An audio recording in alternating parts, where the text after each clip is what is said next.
नमस्कार आदाब. न्यू विदर्भ स्वदेशी न्यूजमध्ये आपले सर्वांचे स्वागत. बुलढाणा जिल्हा प्रतिनिधी सय्यद इरफान यांची रिपोर्ट.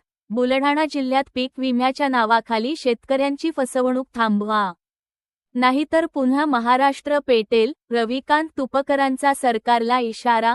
पीक विम्यासाठी पीक कर्ज न घेतल्याचे हमीपत्र. बुलढाण्यात केवळ 64,000 शेतकऱ्यांनी भरला विमा. खरीप पीक विमा योजनेत नव्याने घालण्यात आलेल्या अटींमुळे शेतकऱ्यांमध्ये संभ्रम निर्माण झाला आहे. पीक विमा अर्जासोबत मी कोणतेही पीक कर्ज घेतलेले नाही असे हमीपत्र भरून घेतले जात असल्याने पीक कर्जधारक शेतकऱ्यांमध्ये भीतीचे वातावरण आहे. यावरून शेतकरी नेते रविकांत तुपकर यांनी सरकारवर जोरदार टीका करत पीक विम्याच्या नावाखाली शेतकऱ्यांची फसवणूक तात्काळ थांबवा, अन्यथा पुन्हा महाराष्ट्र पेटेल असा इशारा दिला. बुलढाणा जिल्ह्यात यंदा अपेक्षित संख्येच्या तुलनेत केवळ 64,000 शेतकऱ्यांनीच पीक विमा भरला आहे. या कमी प्रतिसादामागे नव्याने घालण्यात आलेल्या अटी कारणीभूत असल्याचे शेतकरी सांगत आहेत. तुपकर यांनी जुनी पीक विमा योजना पूर्ववत लागू करावी, ज्याच्या अटी तातडीने रद्द कराव्यात आणि शेतकऱ्यांना न्याय द्यावा अशी मागणी केली.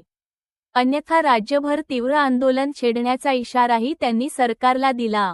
दरम्यान या हमीपत्राबाबत शासनाने तातडीने स्पष्ट भूमिका जाहीर करावी अशी मागणी शेतकरी वर्गातून होत आहे.